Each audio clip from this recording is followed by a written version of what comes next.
What's up, guys? SmartHelping.com here, and I'm doing an update on the accounts payable and receivable. This is the fifth time I try to start this video, so let's hope this runs smoothly. Interruptions. So it's going to work the same as it's been working. The only thing I've done is I've added a due date instead of just one date here. It's got two dates. It's got the data entry date as well as the due date. Now, what the due date enables is a whole bunch of reporting on ages or aging buckets, um, and also what's coming up that's due in the next 12 months. And so that's been added, and we're going to walk through this step by step so that you can see very easily how it works. And also note, this is the macro version where you're going to enter the data and hit the button and it goes to the database. Now the non-macro version, version just has you entering the data manually, and then it goes to all the different tabs. So every time there's a transaction of entering a bill or paying a bill or entering an invoice or collecting cash on the invoice, you would enter it in a line here. And then you can filter this to see by customer or everything. You'll have a list of customers. You can just report on that. Or you can see broad summaries in all the different tabs. So we're going to work on the macro version, but they both have the same reporting. It's just a little bit different how the data goes in.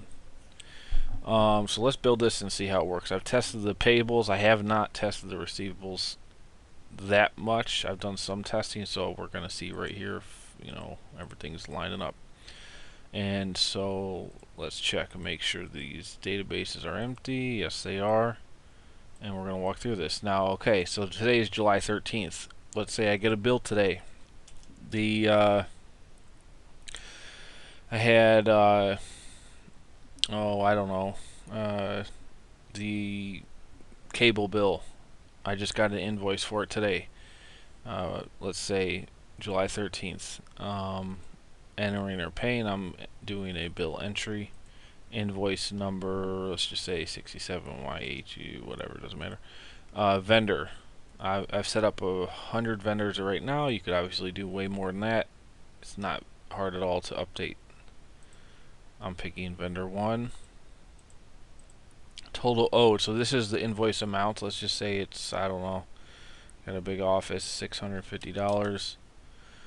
And then the amount paid. Well, if you're not paying anything right away, you're just entering it, you're going to pay it later or send a check out later. You don't put anything for the amount paid. And then the due date, let's say it's due in, well, let's see. Let's say it's July 13th. It's due in 10 days. Actually, let's just make it about a month out. So 1 month is due. Whoop. I go to 8. And then we've got extra fields in here. This is all for different tracking purposes. You might use them. It's just good to obviously not restrict to just the amount here, because who knows what your specific business wants to track as well. And all these will go into the structured columns. Okay, so I've entered all of the information for the bill, and I'm going to enter it. What happened? What in the heck? Paste.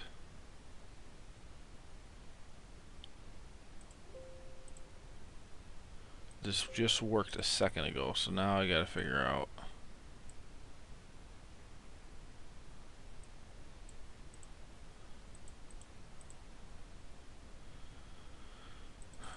What has happened with this? Okay, copied it, right.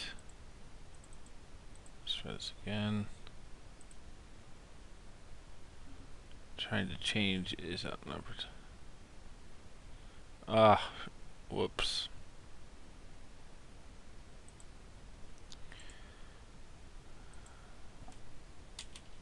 Let me see. I had this protected because I got the formulas all the way to the right here, which count the days late or coming due in the age group, so those don't get messed up if you clear out data. But it should be fine. to put data in there. Oh, I guess not. So these are going to be unprotected. All that means is you have to be careful. There's formulas in the last two columns here in T and U. Or sorry, S and T. So don't override those. And if you do, you just go back to the initial version that I email you if you end up getting the template from me, and just drop in the formula there. It's no big deal. Okay, let's go back here. Now this should work. There we go. Did it go in? Yes, perfect. Okay, so that's in the database. So now what we entered a bill for July, it's due in August for $650. So if I go to my payables aging, it's now updated. I've got current 100%. So obviously it's today's date is July 13th, so this bill is current. And this date runs off of the current day. It will always update every day. It moves one day forward automatically. Total current 650, total past due 0, total aging 650. And this is the pay amount I owe out to people. So this is your vendors you owe. Top 10 owed vendors. This list is dynamic right now. Obviously, there's only one, so that it shows up. Payable summary by age per top 10 vendors owed. So it's going to have the vendors across the bottom, and it's going to have the buckets that you owe each. You know how late or on time all the invoices are. Then we've got coming due by. Now this is interesting. So right now, look at, I've got August, I've got $650 coming due. Now that could be useful when you have a whole bunch of things going on and you want to see what that figure is. So this is the new reporting sheet that I've built. All of these summaries and graphs. Now everything else works just fine. You've got your visual here, which shows a total pay, total owed, outstanding balance across the whole entire book. You've got your receivables,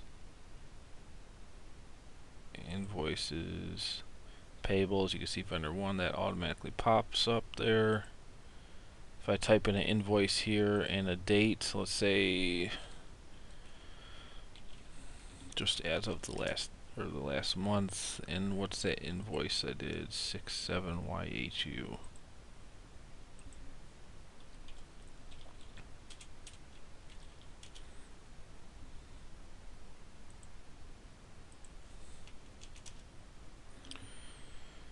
Oh, whoops, I'm in accounts receivable. You get the payable 67YHU. That's there. Now also, if I didn't have anything there, I can hit this macro button here, update invoices, and you can see it automatically put that invoice in there, and it will do all invoices. And then you could filter them out easily with the tab if you just want to see certain ones. Then again, we have the AR and AP monthly. So here's the monthly. It just shows. You can filter it again, but you can put the start date, and from that month date, you obviously put the date of the first day of whatever month you were started on. So the monthly summaries make sense. You can see it starts in 17. So we go over here. Oh, look at, we got a payable invoice for $650. None of it's been paid, so $650 outstanding, and that's the running balance. Got by vendor. This is by vendor, and that's it. So it's pretty useful. Let's go and keep going here. Let's say vendor 4 and different invoice. Different day, let's just say it's the 1st of July, and then let's say it's due, let's say it's past due. So let's say this was actually due 6/1/2017, and it's going to be for $5,250.25. Okay, now if we enter that, let's go ahead and look at our payable aging now. Well, look at that. We now have 31 to 60 days past due. If we look here, we can see it's now prioritized, so the bigger amounts on top.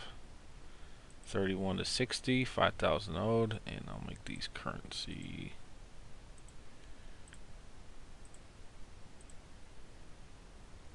Vendor 5 now has that. Vendor 1 there. And then Payable's coming due. Well, it's already due, so that's not going to affect that. And we also have our payables there. If we update the invoices, you can see there's only one there. If we hit the update invoice button, now there's two there. There's a $5,000 one. And you go to our AP monthly now. So same month, July, we're now 5,900.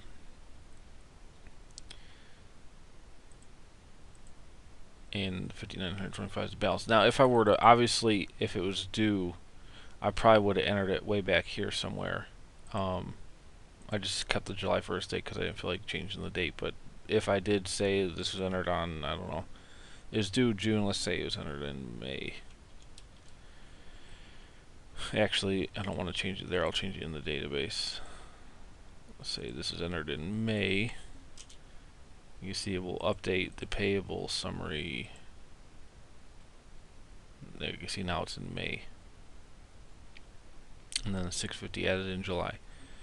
What else? Let's say, so that's how you enter them. Let's say you want to pay an invoice, so you would make sure the invoice number is the same. Enter the date you're paying it. So let's say we're going to pay it on August 1st.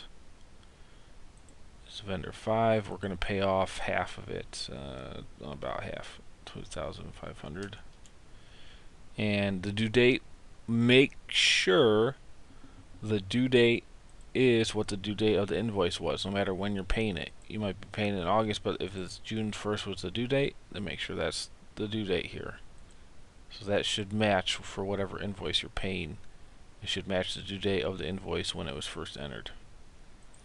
And sorry, if I'm paying it, I don't do total owed, I actually do a minus for amount paid. So total owed is what the invoice is for when you're actually going to pay it. So say I'm just sending a check out today, it's 2,500. We enter that. Now if we go down to our payables, well now I only owe 2,750, so this updated. No, this sequence still didn't change, but the amounts have. And if we go look at our AP monthly now this is the cool part. You can see the running balance has now gone from 5,900 to 34 because we paid that 25. And you can see the details down here. Right there's the $2,500 payment for vendor 5. Alright, so that is all working, so that's good. Let's enter some more stuff. So let's say vendor 5, different invoice, different date. Let's just do 9/1, and let's say this is going to be due on 10/1, and we got a no payment amount, but we just see the invoice for $9,500 for, let's just say it's the rent. Alright, so we enter that payable now.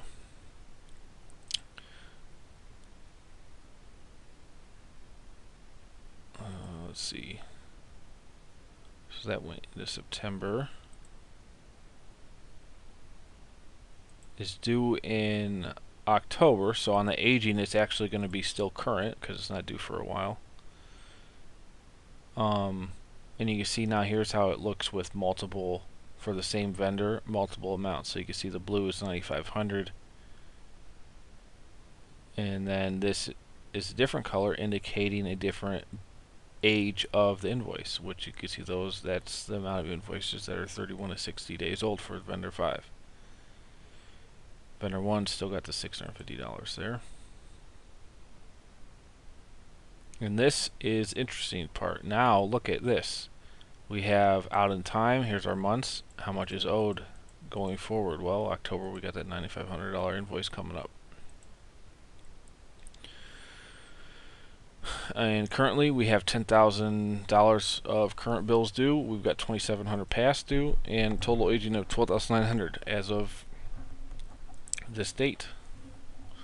Now, if you didn't want to do today's date and you wanted this snapshot any day of the year, you can just change this date manually, and it will update accordingly. But for the purpose of default, it's just going to default to whatever the current day is.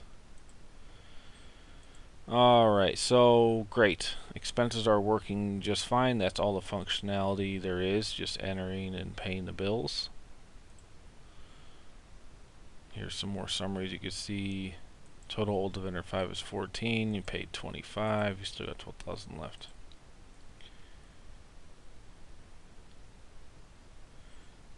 Different invoice, so I'd have to update this again to see that. See, there's the 66H for 95. Nothing's been paid on it. And then we got our chart showing the running balance in the line, and then the movements of bars are either invoices that have been entered or invoices that have been paid, which in effect lower or increase the line over time. And this goes for 1 year's worth of time, the first year on the monthly summaries. Okay, so that all works, and now I've showcased the new aging report that I've built, the new aging dashboard. And I think that's going to be really useful.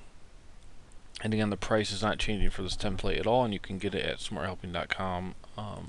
The link to the specific page of this model will be in the description box below. Let's test Receivable. Let's see how this works. So, and again, we can clear data here. You just hit the clear data button. So before you have to re-enter anything, you can do that. Nice and easy. So we're doing a receivable. Let's say I just did a bunch of work for somebody and they owe me, I don't know, $1,000. So let's say today's the date, 7/13/2017. Invoice number JV123. Invoice amount 1,000. I said I'm not getting paid yet, so I'm not entering anything there. Work type. There's different fields you could pick, and you could define that in the validation right here if you want to. Customer name is customer 1, and the due date, well, I'm going to say they owe me in 10 days, so 7/23/2017. Alright, and a receivable. Now let's go to our receivable agent report and see what it looks like. Well, there's $1,000, customer 1. Top 10 owed by customer, there's customer 1. And it's current. Alright, looks like everything's there, and obviously these receivables all update. Yep, that's correct. Invoice, I gotta update the invoices. I'll do that, and you can see, yep, that's JV123.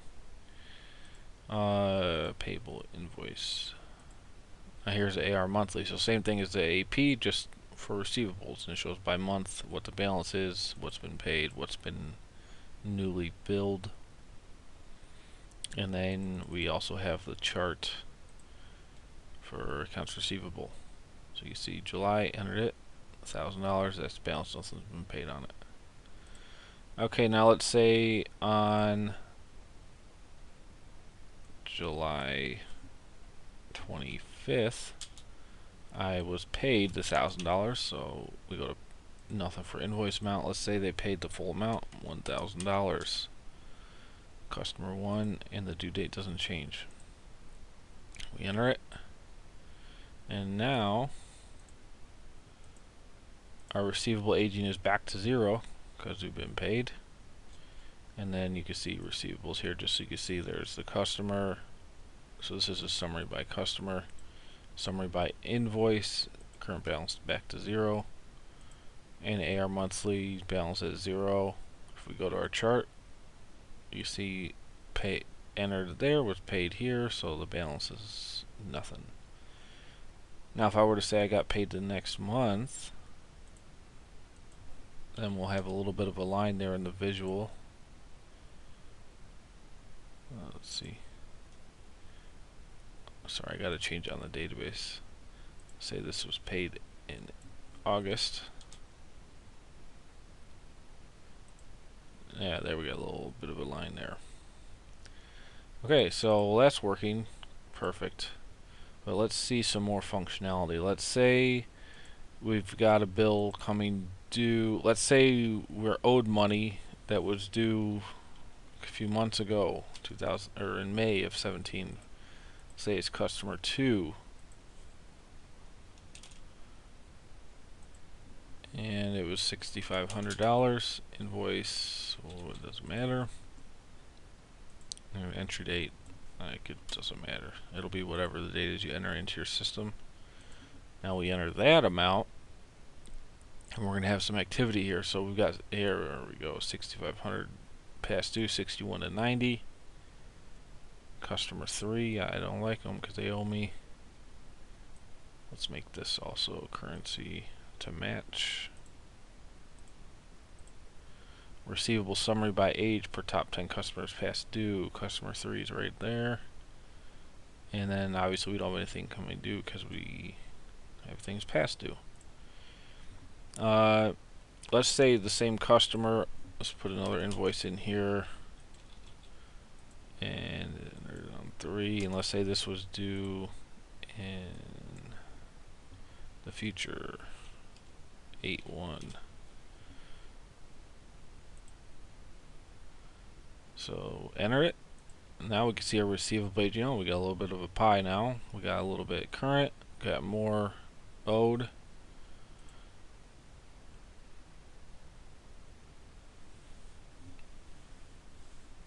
Let's see, does that make sense? 2,500 current.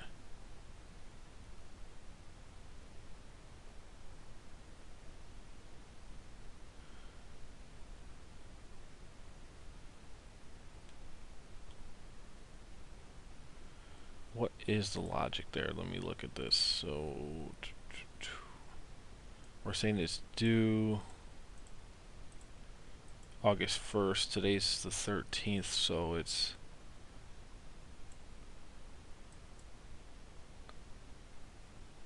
it's not due for 19 days, right? So that's why it's current, because it's a negative. That makes sense. There's a little breakdown of customer 3. They've got 61 to 90 this much late, and then this much current. And now we've got that much coming due in August for them. But you can see how this will be useful once you have a ton of different invoices for different clients, and over the span of 6 to 8 months worth of data entry, you're going to see some interesting reporting here that will be helpful. Let's say, so now let's say for invoice F4F, let's say in customer 3 they pay it off and they do it in October. So it should go down by 1,500. Let's see if it does. Looks like it has. Only, well, 6,500 is past and then 1,000 current. Total is 75 owed. You can see the bars are changing here a little bit.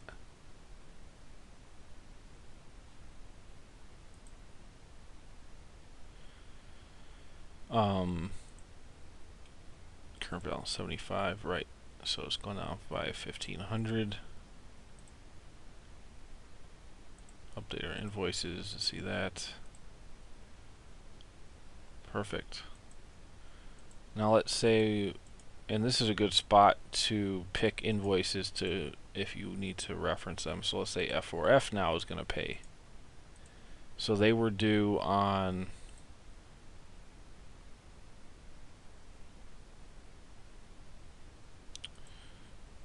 go into my reporting.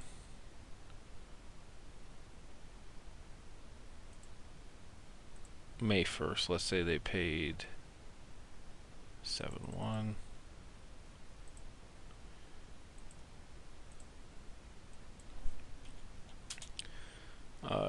What customer was that?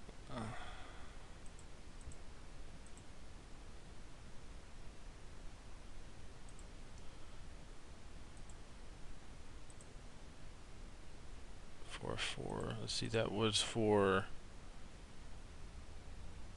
customer 3. So got it there already. Alright, let's enter it. So now 1,500 should drop. You see, oh, it's negative now.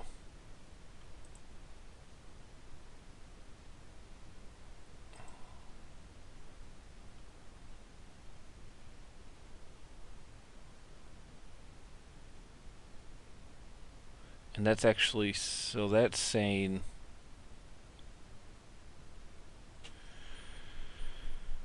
let's see, so it's a different month that it was paid.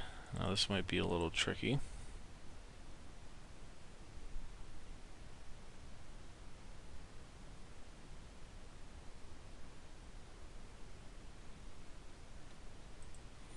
But I think it might be because I was just putting in random dates. Let's see.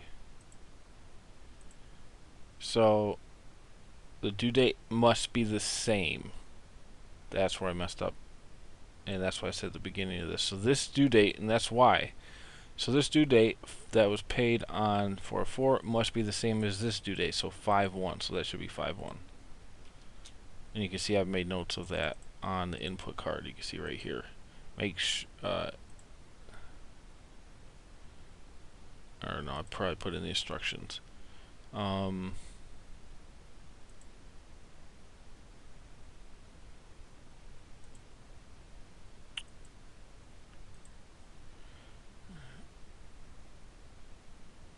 Make sure.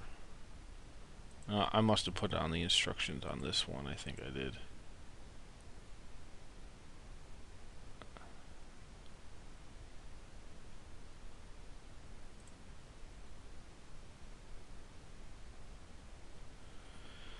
Well, maybe I didn't. Fill out the valuation tab with a unique list of customers. No matter when the money gets paid, you always fill out the due date column with the original. Oh yeah, here, with the original due date on the data entry tabs. So I'll update that here. But data entry date and due date should be entered on all transactions. The due date should always be the same for the same invoice, no matter when it is paid. And that's why.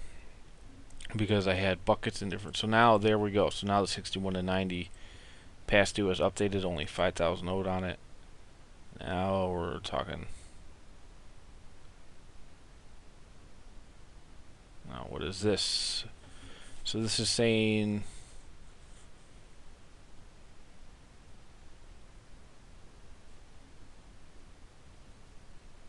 let's see now, because this is trying to net the two payable or the payments and amounts entered.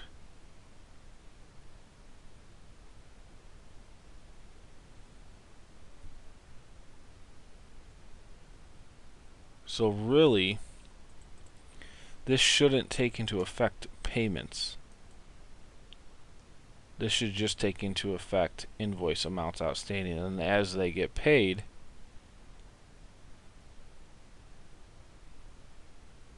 you have less coming due, but then there won't be, let's think if there's an identifier, because now we've got negative 1,500 October, but that's because it was past due. What is pulling this October date? So 1,500, let's check here.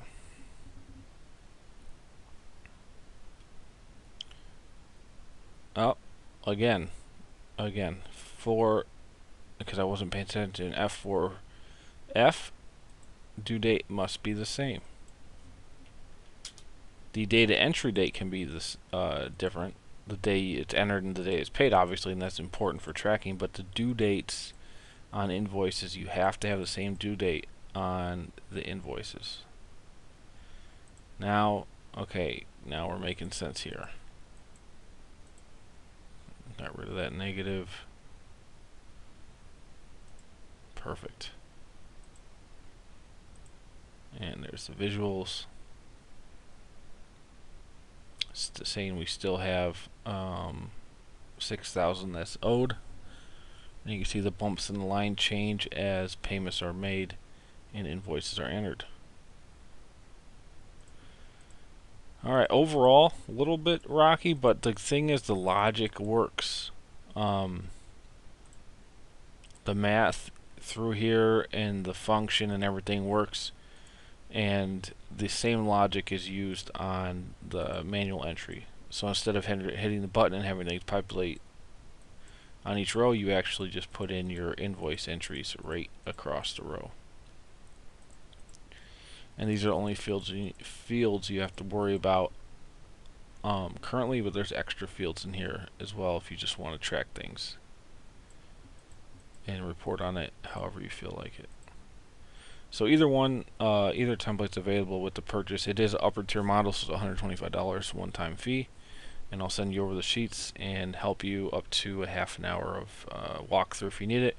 If you need specialty instruction or specialty consulting or whatever to fit your specific business, I just charge $40 an hour for anything that's outside the scope of what the current function of these sheets will do.